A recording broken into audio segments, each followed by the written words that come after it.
Now, the Fakist Top 10, brought to you in part by the jeans that you can store a car in, Jinko 401s, and by the McDonald's Old Fashioned Mac Ultra Sandwich, for the bigger than average appetite, and not for genetic manipulation on a large scale.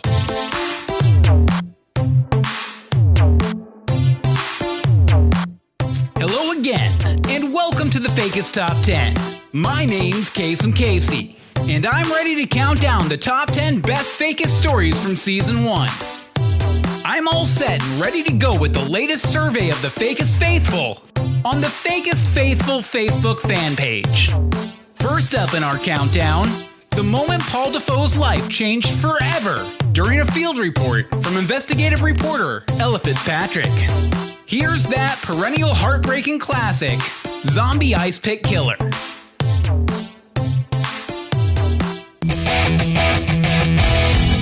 Now we go to our investigative reporter, Ella Fitzpatrick, currently down the street from my apartment with some breaking news that might just save your life. Ella, what the hell is going on down there? Thanks, asshole. I'm here at the corner of Sinclair and Gannett, where a man was found brutally murdered. Hey, Ella, your producer told me you have a couple kissing on a trash can behind you. Why don't you go give him a little tap? Paul, the police are currently inspecting the murder scene, and we have a state reporter down here. Just give him a little tap. I think the severity of the situation calls for a more... Just a little baby tap. Little baby tap. Just like that. Come on, it'll be cute. They're widow lovers in love. Cyberspace is gonna go viral on this ish. Hold on.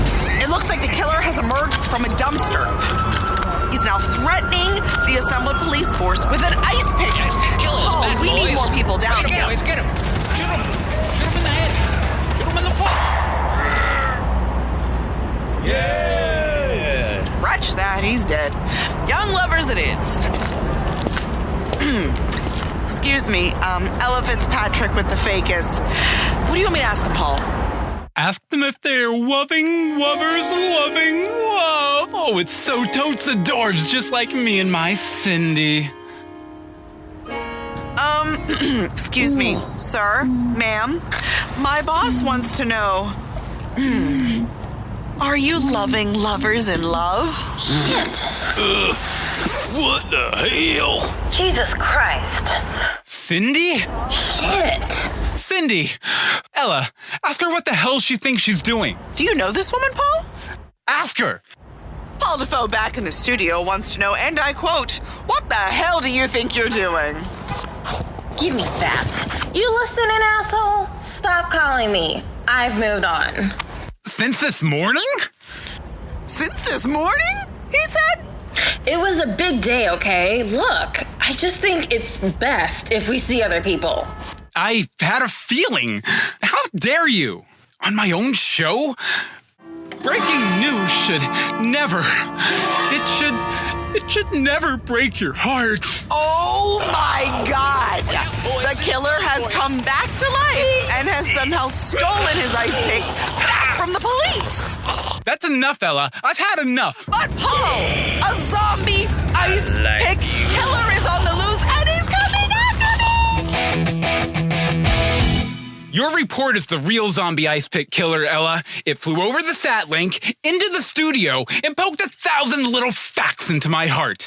I need a freaking smoke. Sir? Mr. DaFoe? You aren't allowed to smoke in here. It's my show. I'll give an orangutan a makeover right here on the desk if I want to. You're gonna give a monkey a makeover? An orangutan is a great ape, not a monkey, and I'll have you know that orangutan fashion has been stuck in a rut since the 90s. Besides, who's going to stop me? You? It's my newscast, and I'll smoke if I fucking want to. Sir? Language? Kids? We're still on the air. I don't want to piss off the losers that like this crap.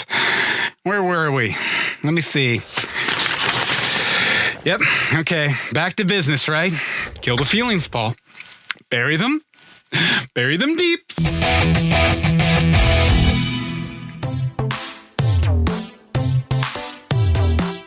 A member of the Fakist Faithful Facebook fan page wants to know, have any of the stories featured on the Fakist won any awards? Yes, 3 stories have done that, including one platinum single that didn't even hit the charts because Billboard refused to classify it as actual music. It tells the story of a hungry news crew ready to grab lunch after a long day of making shit up. In fact, the new lunch place rap not only took home a fakie, but experts point to it as the moment Fakist helicopter pilot Birdman Stan sealed his fate. The lunch place rap, coming in at number 9 on the Fakist Top 10 Countdown. Let's listen in. Well, that does it for the Fakist tonight. Remember to go to the App Store and download our crappy app because it's...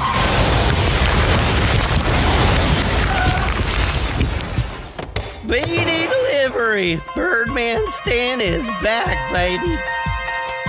Thank God! My only friend! I mean, my one friend of many friends! Y'all ready for some Thai food? Yeah! You coming, Leanne? Okay. Sure. I guess you really do have friends, Paul. You're damn right I do. Yeah, it's your boy Birdman Stan here, coming to you from the underground. About to spit fire. Rolling down the street with our boy Birdman Stan. Order up Thai food as fast as we can. Our old lunch place doesn't have the same fire. Who knew I learned to love these salads with papaya?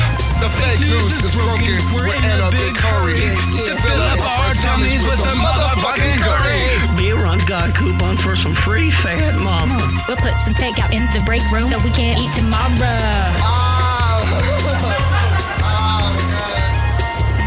From the new Thai place around the corner from KCOM Studios in somewhere west of New York City, I've been Paul DaFoe.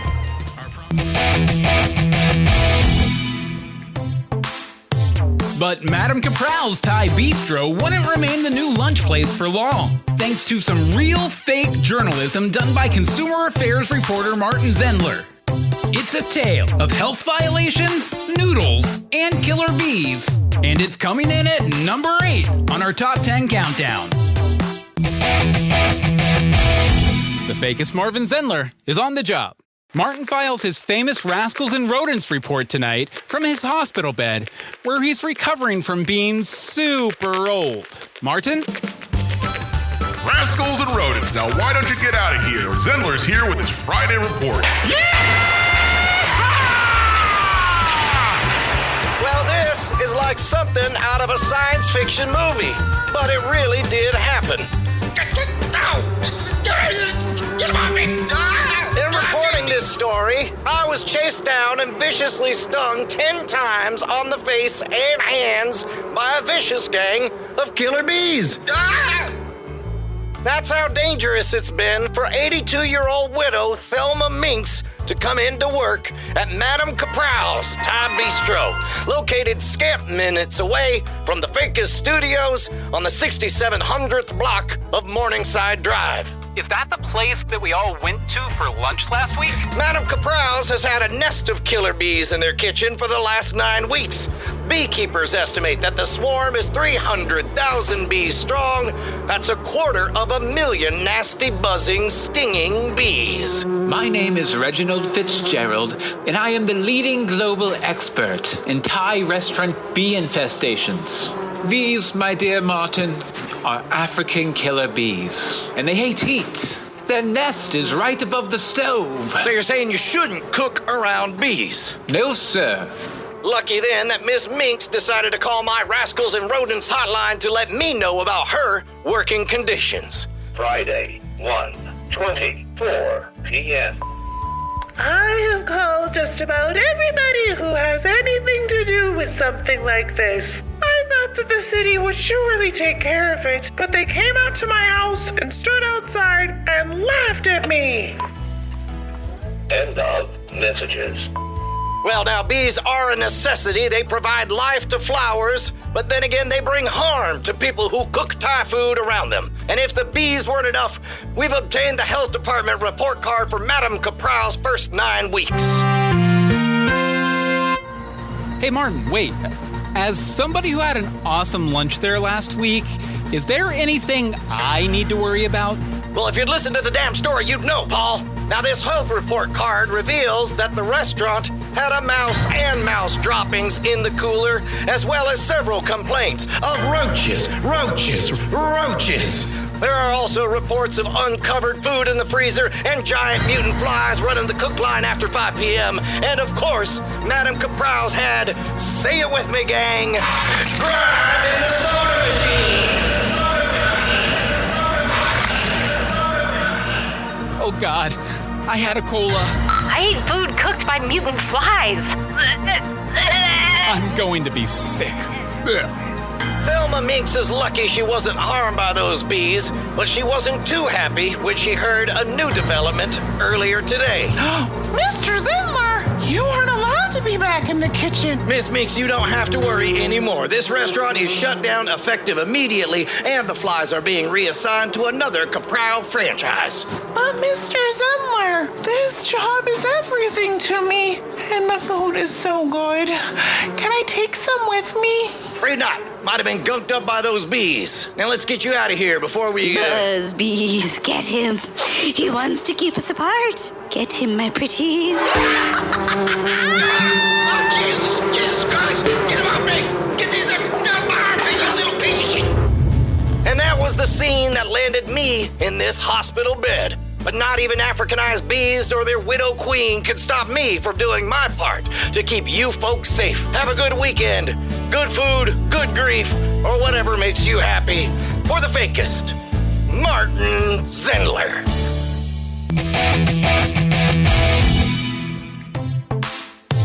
Which large movie studio named Disney has crowned a brand new princess? We'll spell it out for the guy playing this in the background while he works on his car. Coming up.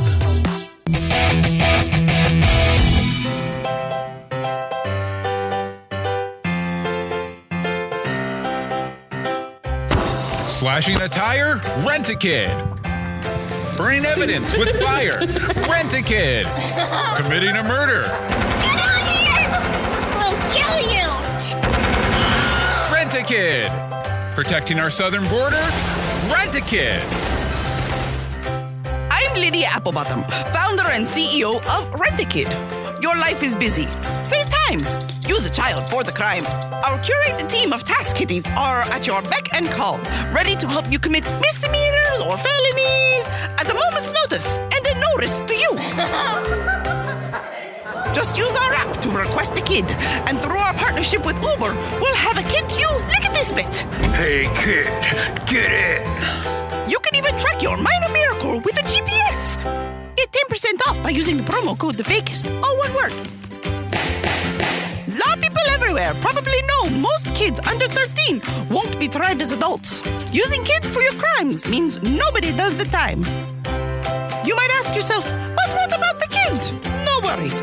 They'll get a slap on the wrist, in addition to in-depth training from big deal pickpockets, serial killers, and no-good-nicks to ensure that they can do the job.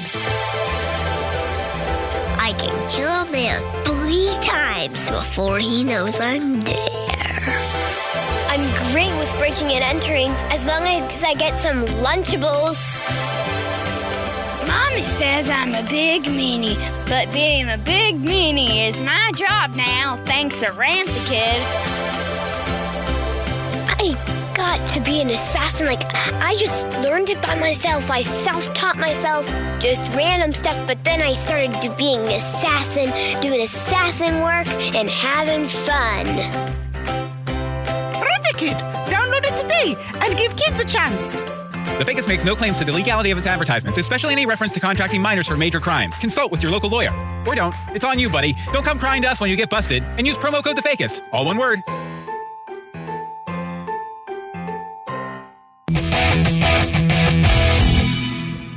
The Fakist Top 10 Countdown. We're coming to you live from somewhere west of New York City. Here's a Disney princess you might not be expecting. The Fakist reported on this story just last year from the elevated streets of the Magic Kingdom itself. Here's our number 7 top pick, Pulp Princess.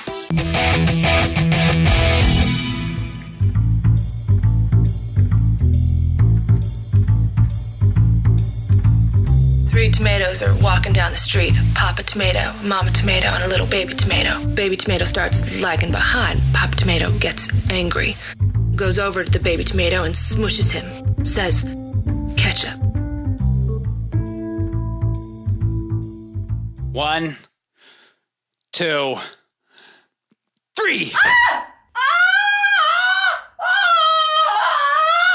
Well, it's no Let It Go, but that's the song the latest Disney princess is singing to visitors behind Cinderella's castle, deep within the bowels of the Magic Kingdom. Mia Wallace, the star of Quentin Tarantino's indie hit Pulp Fiction, has been hand-selected by Disney's executive board to appeal to the audiences of today.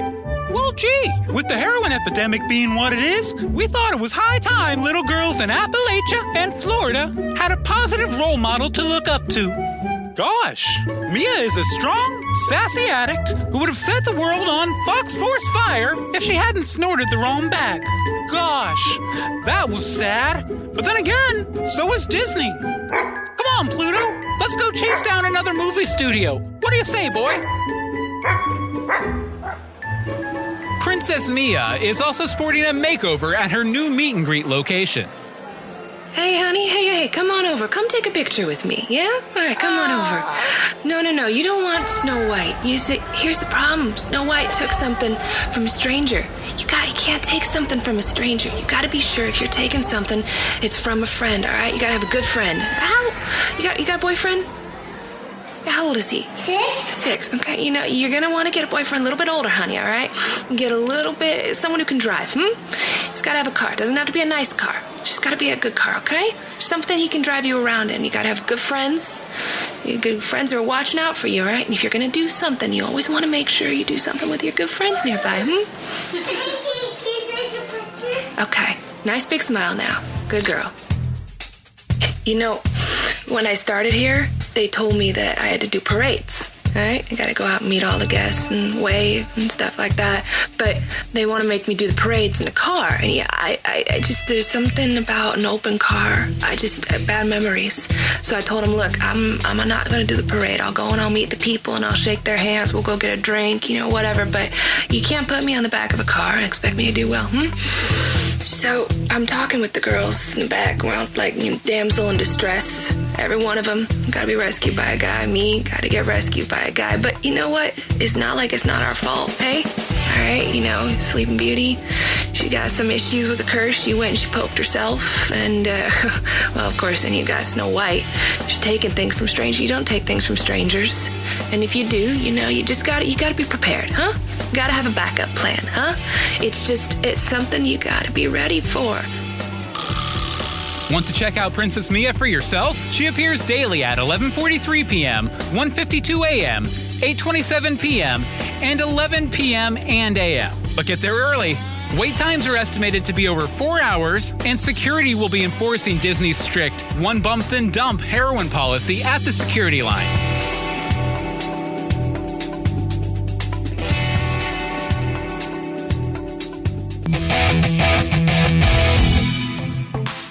Well, here's a British blowhard who's come a long, long way. He began his bloviation at the tender age of 12, when he'd rant about politics to passing cows in his hometown of Strathspey, Stratford-upon-Avon, UK, England. Eventually, he moved on to bothering people in bars, crop fields, and in opium dens. Until 10 years later when he's ranting on our countdown. Here's Ron Jolliver with number 6. Up next, Ron Jolliver is here to tell you what went horribly wrong in the world this week. He's also promised the KCOM Studios executive board that this will be a fair and balanced report. Now, to our bitter British blogger, Ron Jolliver. Ron?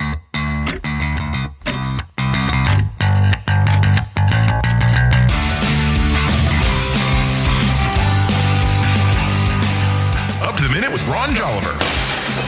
Hello, colonists. We have a bit of a problem.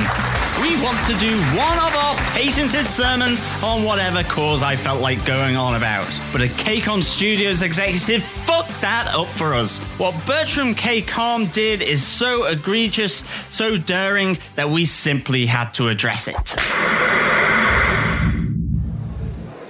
The key to taking fake news into the future is to make it ubiquitous. mandatory. It's like the fake news is miles of ocean, cutting you off from everything but crimes reports and corporately mandated editorials. And where can you go? Nowhere. And that's so Bertram KCOM, Senior Vice President of Propaganda at KCOM Studios. Full disclosure, The Fakist is owned by KCOM Studios, but I don't care where my biscuit is buttered, I'll speak my mind. Ron, I talked to you about this. Don't worry your little head, Paul. Just eat your fucking Big Mac like a good American. We have Big Macs? Where? So here's the thing, Paul. Mr. KCOM is considered a pioneer in modern broadcasting, but the scene is shared from his private yacht reveals an atmosphere of sodden broadcasting on the open seas. Hey, can you put away those breasticles for a minute? I can't focus on this coat. Sorry, Papa Bear. No problem, Sugar Plum. It's candy. You bet your ass it is now. Take them boobies back out.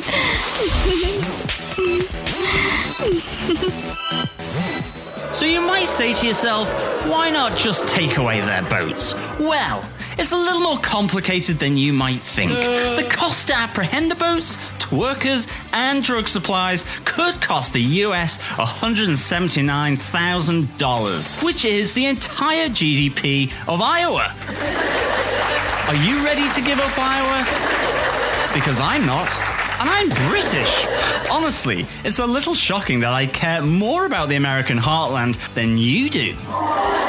In addition, shutting down executive class orgy boats would limit the supply of Girls Gone Wild videos to developing countries. So what's the solution? As long as the fake news comes out, who cares? It's nobody's business where we hold our business orgies. Look, if I don't take videos of this stuff, how am I supposed to prove that I'm cool to the lower level employees? Now get out of here before I fire you, Ron. I'm done talking about this. Look, to be fair, Bertram has been posting videos on his high seas hijinks to Instagram, bringing traffic and ad dollars to the KCOM Studios website. It's also creating jobs for twerkers, coke dealers, and boat cleaning services. In the end, maybe we should just focus less on the sexual habits of a homegrown despot and more on ensuring that twerking sex workers have all consented to be on the boats, where they should make at least a minimum wage, with tips. Now you're up to the minute. For The Fakist, I'm Ron Jolliver, a.k.a. Shouty McShouterson.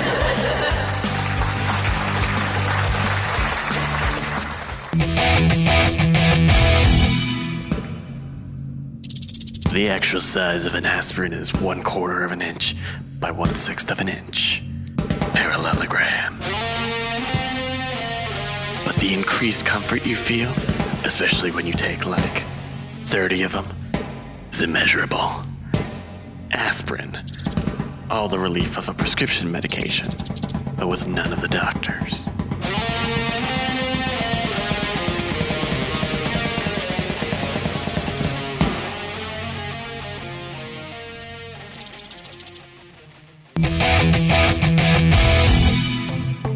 Who can forget the death of helicopter pilot extraordinaire Birdman Stan Buttram? When the search for a new lunch place to replace Madame Caprow's Thai Bistro didn't go as planned, a gaggle of servers from Dustin Neighborhood's Grill surrounded KCOM Studios, the home of The Fakist. At number 5, let's listen to a man die. Then, stay tuned for a long-distance dedication. Now, we're going live to, right here at KCOM Studios, where we're reporting on breaking news right at our doorstep. The Fakist under siege. That's right, folks. The protesters have nearly destroyed the front doors of KCOM Studios, and if they make it past the electrified lobby and the fake elevators, they'll climb 37 floors to attempt a takeover of the Fakist newsroom. As part of our breaking news coverage, we go now to mythological weatherman Byron Seals. Byron, any hope the gods of legend can stop this Trojan horse on its way up Mount Olympus? This is Byron Seals, live from our Mythical Weather Crisis Center. And Paul, I just have to say, your mythological analogy was completely off base. And if these protesters were a Trojan horse, they'd be disguised as something innocent like a puppy or a friendly old janitor.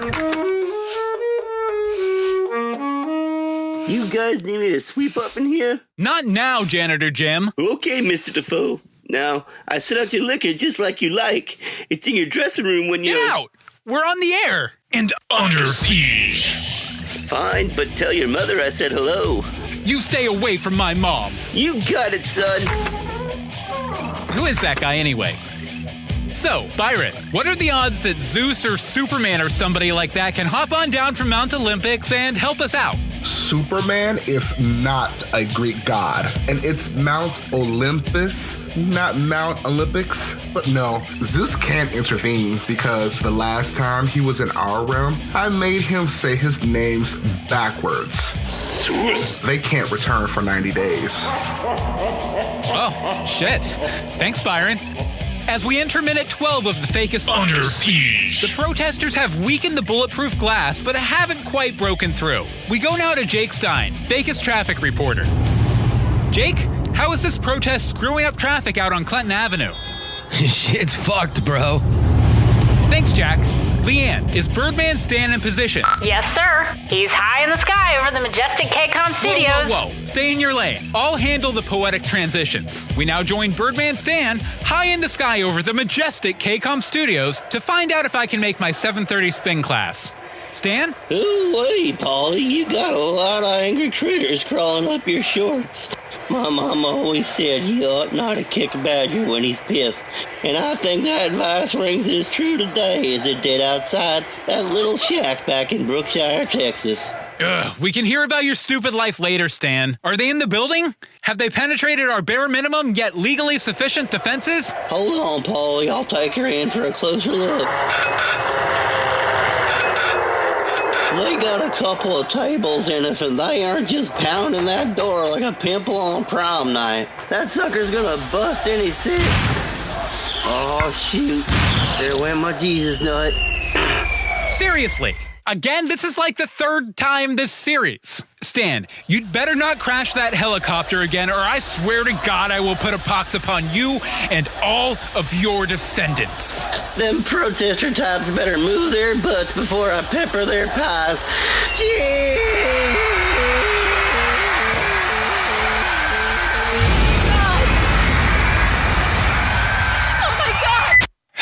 Well, I guess, we have to pay for the chopper, but at least he shut up those damn protesters. Folks, the Fakist is no longer under siege. Well, that about wraps things up for the Fakist tonight. Remember to do the thing with the stuff in the Paul? Did Birdman Stan ever make it back? The desk hasn't heard from him since his chopper went down. Leanne. When are you gonna stop worrying about Stan? Oh, hey, that rhymed. It's just, doesn't he usually check in once he wakes up? Well, maybe he's still sleeping then. You know what, tell you what, if it's gonna make you feel better, why don't you go ahead and call the cops? They're on the scene, scraping those entitled protesters off the street anyway. Have them initiate a Stan scan. Okay, you close out the show.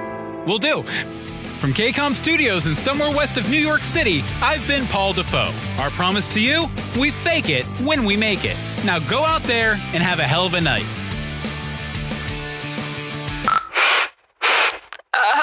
Paul? What is it now? Hurry up, I'm gonna be late for spin class. Paul, Birdman Stan is dead. The police found him next to his chopper with severe lacerations on his head and torso. Okay. I got what you're doing here. Thanks for another Fakist fake out, Leanne. Another Fakist fake out. No, Paul. He's dead. Really dead. The only way the police knew it was him was the Fakist ID badge he had on him. Holy shit. There goes spin class. For the Fakist Top 10, this is Kasum Kasey.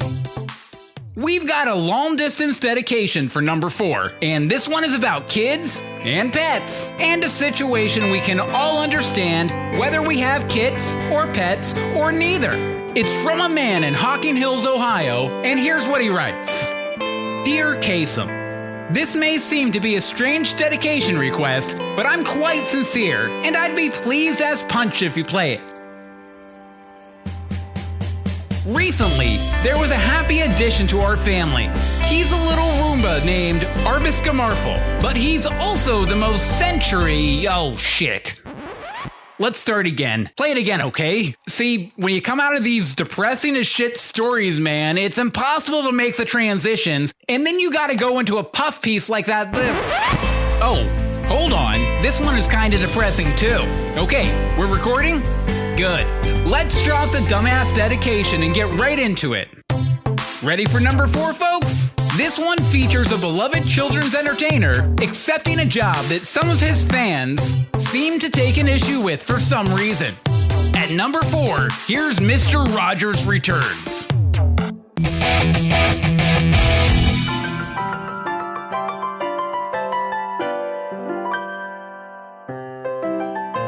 It began on a warm May night back in 2017. Don and Wesley's Simulation were streaming a round of Tetris or something on their lightly viewed Twitch channel, The Bored Horde. Suddenly, and without warning, their 7 live viewers vanished from the chat room. What the fuck? Hey, where did Bobby go? Bobby's always here. Did we drop the stream? No, the preview looks good. Oh, shit. Twitch is streaming some old PBS show. Shit. How are people going to find our stream now? The show, Mr. Rogers' Neighborhood, a children's show that ran from 1968 to 2001. Its host, Fred Rogers, was known for his kind nature, clear communicable style, and an odd penchant for changing his clothes live on camera. The Simulation brothers had never watched the program until that fateful May night under a half moon. You know, all the sweater shit, it feels problematic, right? But he seems like he just wants to be your friend. It was a good show. Usually you see old dudes like that and think, that dude's a total perv. Not this guy. We needed him back. We thought he'd have a lot to offer 2018. We were noobs, man. We were wrong. In early June, under a full moon, which was also a blood moon, the boys launched their 666-hour gaming stream to raise money for their project, Won't You Be My Necronomicon. The goal? To buy a used copy of the Book of the Dead, said to contain a spell that offers a return to life for one who is pure of heart, which they hoped would revive Mr. Rogers. Thanks, AssBlaster420XX, for that $10 donation.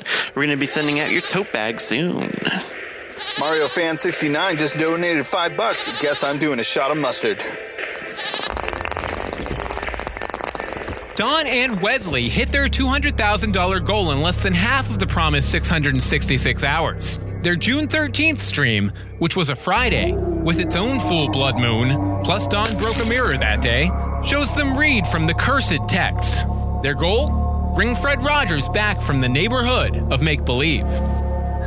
Fred Rogers, bonum persona. I wonder if my neighbors can hear me. Ipse mutat, vestimenta sua, sed est bonum.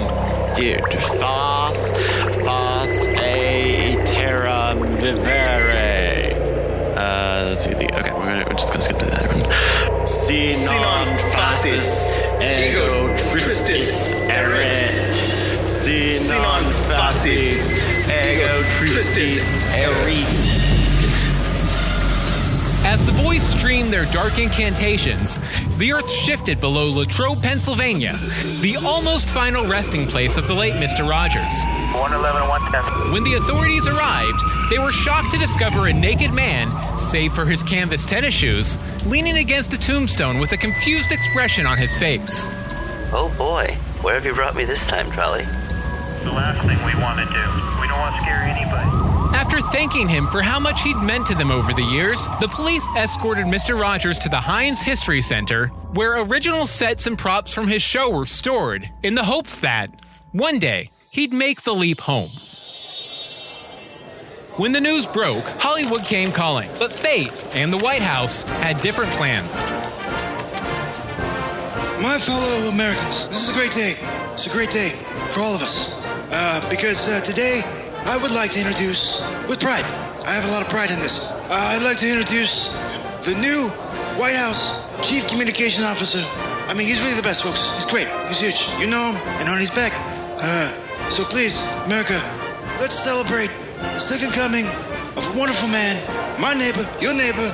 He's a neighbor. He wears a sweater. He's got tennis shoes. He tells us crayons are made. Okay, here he is. Without further ado, second coming of Mr. Rogers. Mr. Rogers, please come up. We love you. America, we love you. You're huge. Come on, please. We love you. Mr. Rogers, folks. It's good to be your neighbor, Donnie. But remember, it's not nice to brag. The greatest gift you ever give is your honest self. Oh, Mr. Rogers, please. No, I'm so sorry. I'm very sorry. I don't know what I meant to say. I'm sorry. I get carried away. You're so huge. You're huge. I'm so sorry. I love you. We love you, man. I love you. I'm sorry. Oh, Donnie. Discovering the truth about ourselves is a lifetime's work. But it's worth the effort. Thank you, Mr. Rogers. Mr. Rogers, thank you. Thank you, please. No. Thank you. While White House insiders described Mr. Rogers' presence as calming to our provocative president, Democrats remained skeptical, even after the passage of the Harriet Elizabeth Cow Act. The new law, co-authored by Mr. Rogers and Senator Lindsey Graham, redirects 40% of military spending towards education, especially in make-believe neighborhoods which are historically underfunded. Senator Elizabeth Warren spoke out against Mr. Rogers late last year on The Real Shit with your girl Britt. I'll say it. Mr. Rogers is bad for this country. This appointment is nothing more than a cynical political move by this administration to pander to millennials and zillennials while advancing their increasingly pro-zombie agenda. Let's worry about the living before exploiting the dead, Mr. Trump. Don and Wesley, the bored rich kids who challenge everything we know about death and the afterlife, break their silence in the new tell-all YouTube Red series, It's You I No Longer Like, in which they take Mr. Rogers to task for his association with the current administration. I mean, could you believe this guy? We got through all this trouble, and now he's up Trump's ass with his friggin' Kofivi from Nambia. Ugh. Forget about that orange Cheeto. We got a sniper. When asked about mounting criticisms from the quadrennial set, Mr. Rogers was taken aback. Children today can be so mean. Making fun of how somebody looks? It's never okay to make fun of somebody for something they can't control. It's like they didn't hear a word I said. It might feel like the world's ending, but it's not. And even if it was, we need to show that we're brave. You can't be brave if you're inside out, worried about every little thing there is to worry about. You miss the big bad things. And those big bad things, they show you just how brave you really are. My mother used to tell me, a long time ago, whenever there was a big catastrophe or something really scary on the news, she would tell me to look for the helpers. And if the news about the president makes you sad or angry, remember that he has helpers like me looking after him. I hope that helps you to be brave. Other people already know you're brave. You just need to show it.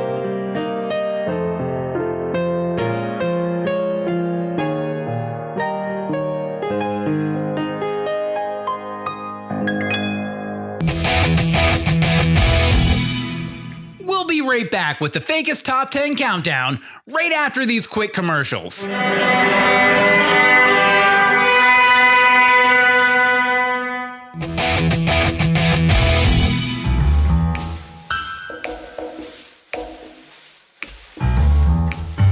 Spywares, Case 101, The Dad Hummer.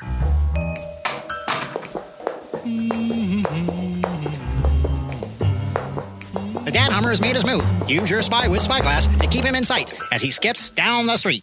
He's heading your way. He's heading into a house down the block. Set up the Spywares long-range microphone. You can hear the small sounds like they're right next to you, even through the walls of a house. Oh, God, I've missed you, Sheila. Between stress at work and what with the disappointment my son Stevie is with his spy obsessions, you're the only light left in my life. Oh, Archibald, take me. Oh, yeah. Nibble my ears.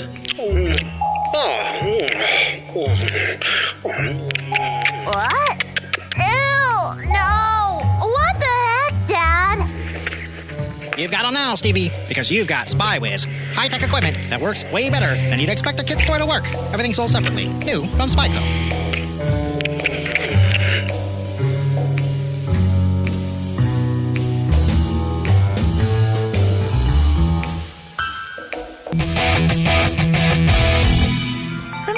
Life was easy. Your parents told you what was good and what was bad. Like magic. They knew exactly what you needed and what you didn't. Life is harder now. So many things in the world are hoping to harm you. What if you could take control? Like magic. Just like your parents did. Turns out you can.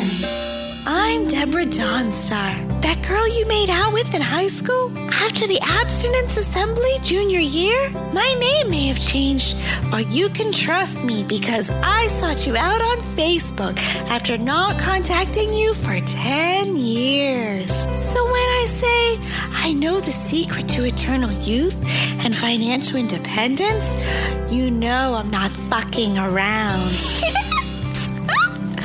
Dawnstar Essential Scent Spray reduces your blood pressure, cures most STDs, and if you become a partner, will make your bank account explode as violently as the infected boil you spray away with this miracle product. The science is sound, of course. If it wasn't, we couldn't sell our products on Facebook. The real question is, how do you make money from it? It's pretty simple. First, you buy a starter pack of Essential Scent Spray from Dawnstar. Then, DM anybody you've ever met and share the secret. For every bottle you sell, you get to keep 0.2% of the profit. Why, if you only sell 15 bottles to your 3 friends who helped you hide that murder back in 1998, you'd be making an extra $30 a month, and they have to buy it. Or you'll tell everyone. Customers are everywhere. Sell to anybody, except me, of course, since I'll be part of your upline and making 1% of everything you sell. Look, I did whippets with you that one time in high school. If you can't trust me, who can you trust? Join Dawnstar today, and you'll get a 10% discount for changing your last name to Dawnstar. Just go to DawnstarSenseMakesSense.com/DebDebBusinessMommy to lock in your price and sign that legally binding contract. Dawnstar, it's just like magic.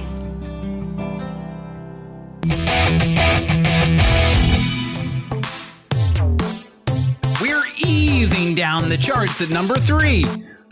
Hey, remember the movie Teen Wolf from the 80s? Turns out, a prominent world leader does too. Listen to this story about 2 Teen Wolf Fancast hosts who get in over their heads.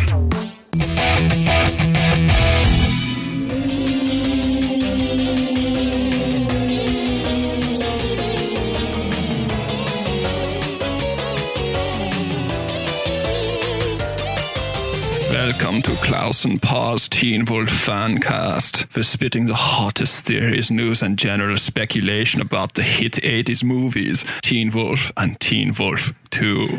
Paul here. Now, if you want to gab about that Twilight ripoff shit, get back to Tumblr. I'll howl to that.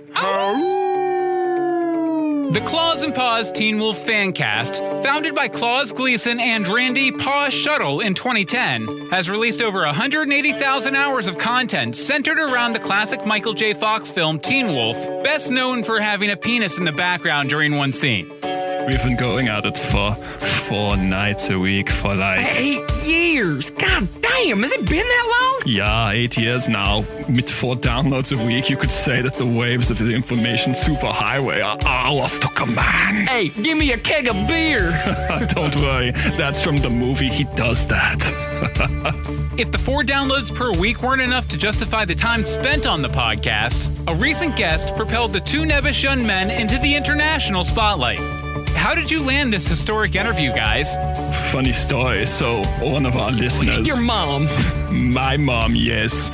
Well, she let us know that Kim was a big wolf head. She read it on one of those trivia machines at the Buffalo Wild Wings. Oh, where she works? Yes, she works at the Buffalo Wild Wings. When we heard, we sent him an email through his Teen Wolf fan page on GeoCities Korea.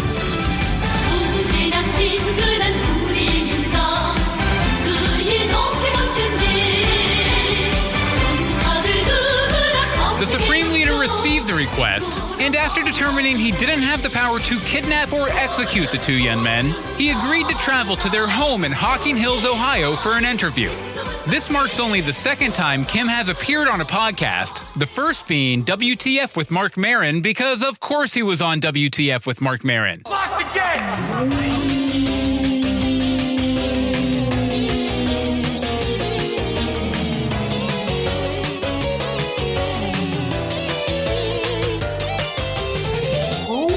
Folks, we have a very special guest tonight. We're obligated to call him the world's biggest Teen Wolf fan, both in stature and in passion. The honeybee by the DMZ. Welcome to Klaus and Paz, the Supreme Leader himself, Kim Jong-un. 오목한 속에서 전국 경공업대에 Thanks, guys. Big fan of the show and of Teen Wolf. So, Supreme Leader, who is your favorite Wolfie? That's what we call the characters in Teen Wolf. Oh, I know. Did you think I was lying when I said I was a big fan of your show? No, man, it's cool. We just like to explain our hilarious in-jokes to new listeners. Forget it, Fork. Fork. So, favorite Wolfie, go! It's gotta be Scott, right? The teenage wolf. He's so funny, like Marty McFly. Man, Supreme Leader slamming on my boy Styles. I don't even like beer. Never say die. Oh no, I love Styles. He reminds me of my college chum Simon. We met at an audition for the musical Grease during my time at Liebefeld Steinholtzy School in Switzerland. Whoa, you went to school in Switzerland? An explanation! Jesus Christ, Kim, an explanation! Oh yes, from the movie. No, I studied abroad to broaden my horizons. I miss those wild days in Switzerland, performing in Greece, playing a character entirely unlike myself. Simon played Kaniki. Together we robbed those Swiss of all their chocolate. Was? It sounds better in Korean. But standing on top of that Volkswagen Coupe, singing Greased Lightning, there was a little bit of the wolf in both of us.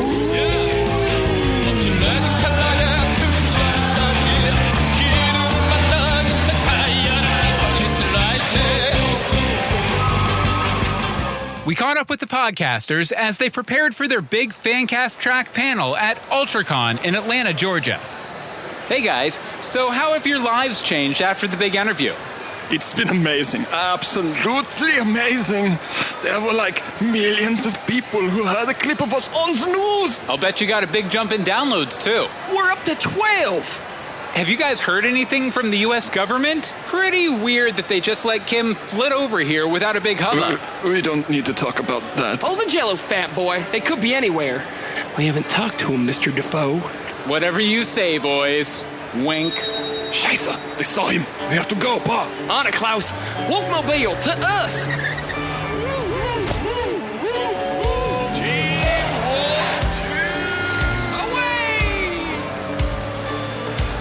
Police say to be on the lookout for 2 men, mid-20s, riding around on top of a creepy old van. Do not attempt to approach them, especially during tonight's full moon.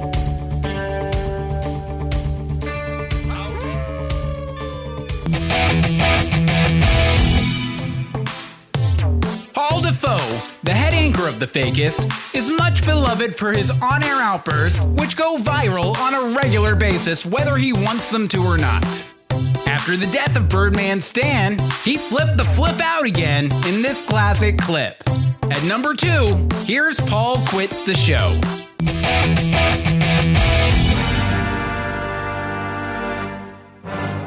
Delta United Airlines, the company who mixed up the two children, is working hard to get everybody back where they belong.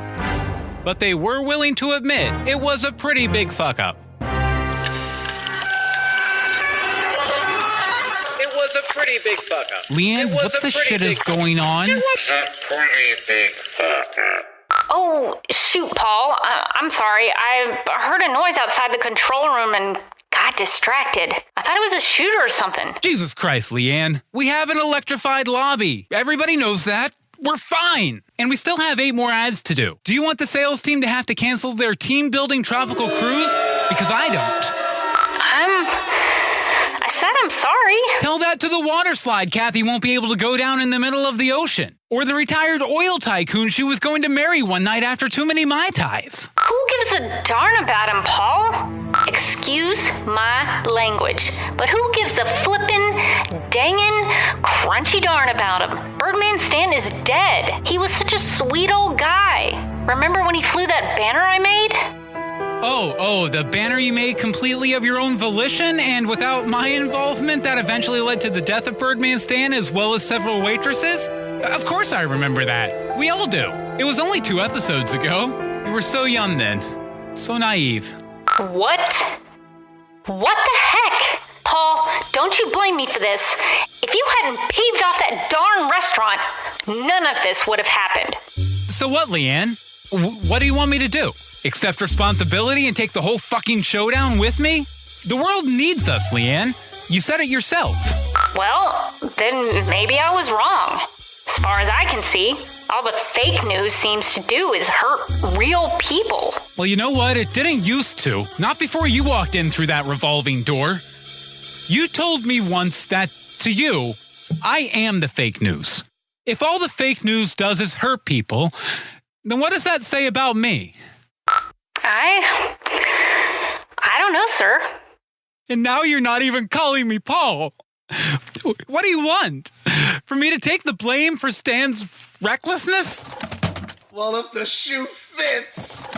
Byron, can't you see that I'm having a climactic argument with Leanne out here? Paul, we both know Stan was your only friend. Well, he was a friend, yeah. A friend you cast away like Morpheus cast away his father Hypnos after they both fell in love with the West Wind. What's he talking about, Paul? To be honest, I usually don't know. There's something you should know about your boss, Leanne. He puts on a good show. But if you piss him off, you better watch out. What do you mean? Ever wonder why Paul's been sitting Stan out so much lately? And giving him grief every time they talk? Thing is, Birdman Stan introduced him to his ex-girlfriend. You know, the one that broke his heart. What was that? I couldn't hear you over that dramatic sting.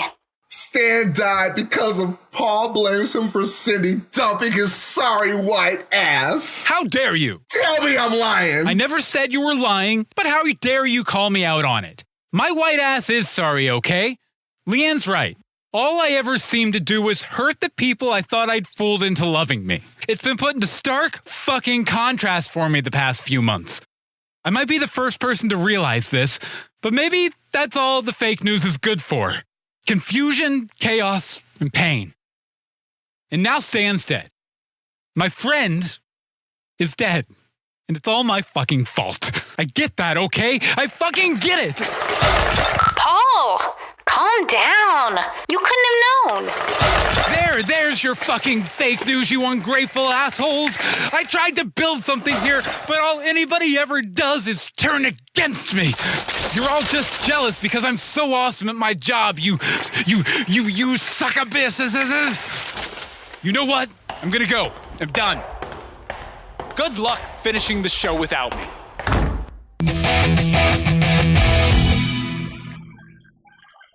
You know what that sound means, folks. We're at the very tippity top of our countdown. Now, for number 1. Number 1. At number 1, a clip from the totally original Fakist Christmas special. Perhaps the most plot-heavy episode of The Fakist, and one that you definitely shouldn't skip just because it's a Christmas special. After a night spent examining his pitiful, lonely life with the help of 3 friendly-ish spirits, Paul is shown a potential future. Coming in at number 1, it's Paul Can Change.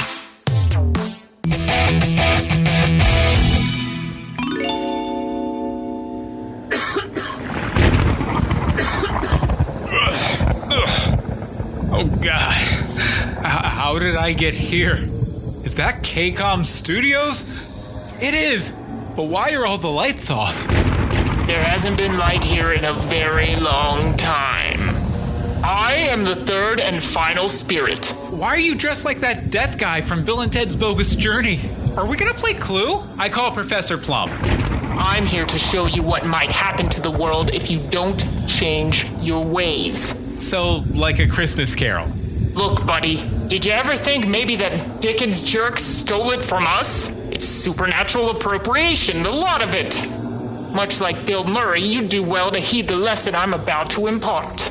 Can't you just, tell me? I've been through a lot tonight already. I'm really kind of getting tired of this. Hush, mortal. It makes for a better story that way. Show, don't tell. Okay, Robert McKee, calm down. We've all taken a creative writing class here. Come, let's listen in on that father and his child as they walk down the street. Oh, so you're 2 kinds of creepy. I can dig it. Let's go snoop. Father, why is that big building so dark? Is everybody who lives there sleeping off their Christmas feast? No, Teensy Timmy, that's KCOM Studios. Nobody's been there in months. Not since the Fakist ran away. That's where the Fakist lives? Not anymore, Teensy Timmy. Not anymore. Now come on, I see an old lady we can mug up there. Oh, yay! I'll fall down to distract her. Then you can make her take a nap. God bless us, everyone. Here's to Paul DaFoe, the founder of fake news, for abandoning his empire and turning this whole place into a slum. Spirit, will Teensy Timmy live? Oh, sure. That old woman won't give them any trouble. They're pros. Now, let's catch up with some old friends.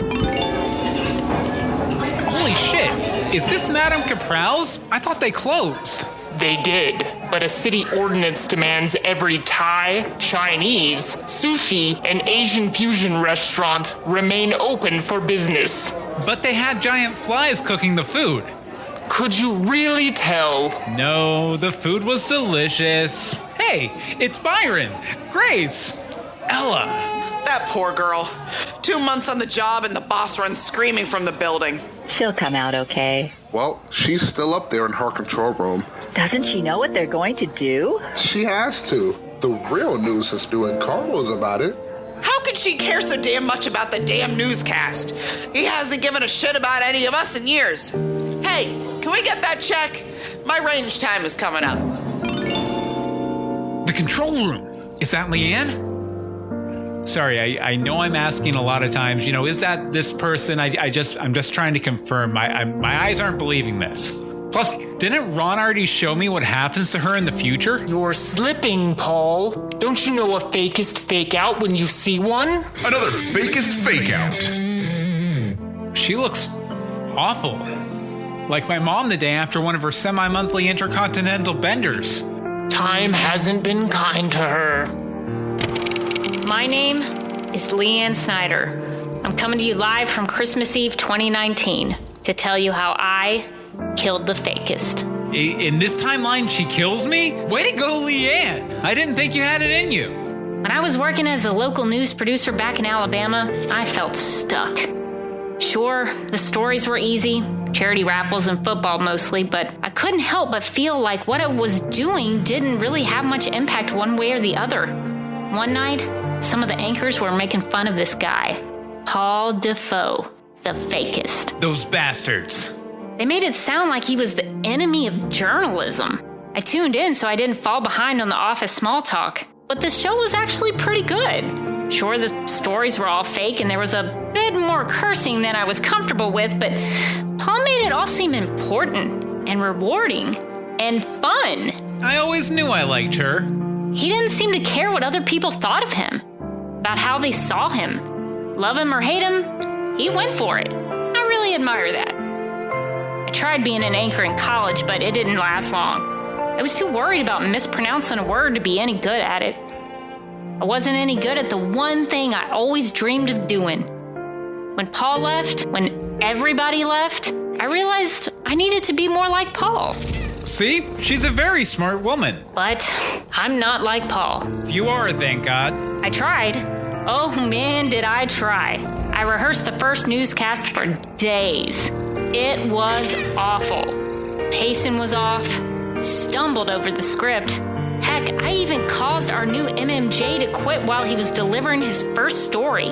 It was a mess, and it didn't get any better. Oh, I'm sure it was fine. She just doesn't have the chops yet. Oh, no.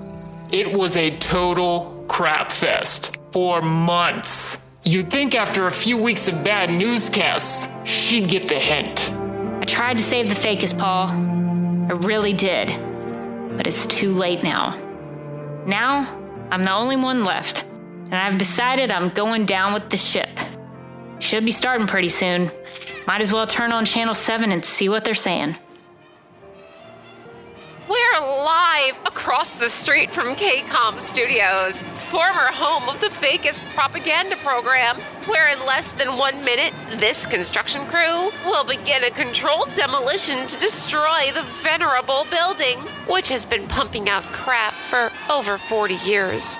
The crowd looks excited. The champagne is flowing. The countdown begins in just a few seconds. Why didn't you come back, Paul? Sure, that whole thing with Birdman Stan was pretty messed up, but all I wanted was to help you take some responsibility and work it out. Did you ever even care about any of us? I did.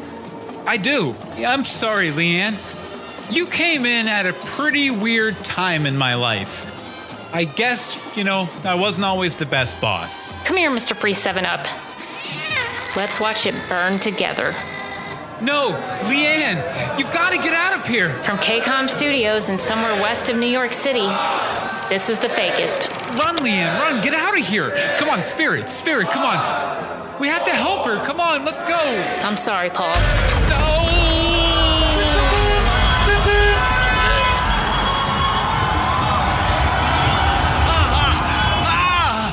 No! You killed her, you supernatural dick!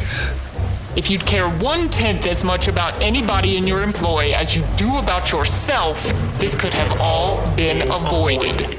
Fine, it's my fault. It's all my fault, but she can't die like this. For me.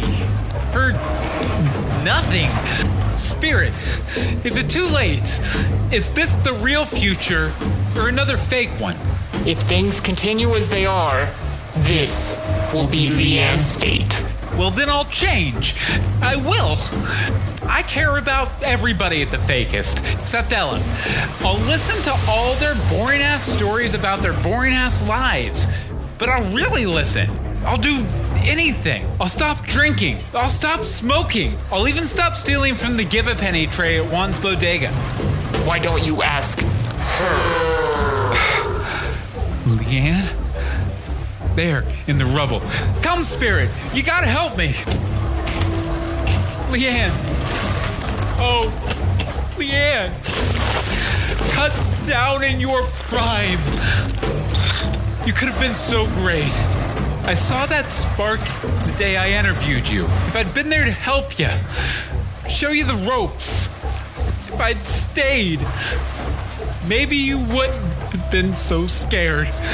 But you did leave. And now this innocent woman's blood is on your hands. You are a damned soul, Paul DaFoe, wrapped in chains of your own design. Your protege is dead, and the fake news with her. Why didn't I care more about her while she was alive? To hell with you. Let your screams entertain the devil himself, as your newscast entertained a lazy and gullible populace. No, I can change. I swear I can change. I can change!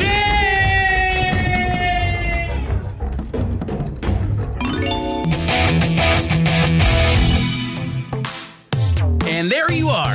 The top 10 fakest stories right from the minds of the Fakist Faithful Facebook fan page. The Fakist Top 10 Countdown. That about wraps it up for the Fakist Top 10 Countdown. I'm your host, Kasum Kasey, telling you to fake it until you make it. And don't forget to like, subscribe, and refresh this podcast feed on May 5th, Cinco de Mayo, when Season 2 of The Fakist hits the air. Good night, America. Subscribe to The Fakist on Apple Podcasts, Stitcher, Google Play, or your favorite podcast app by going to thefakist.com. You'll get every episode when we release it. Follow us on Twitter, Facebook, or Instagram by following The Fakist News. That's Fakist with an I. See you next time.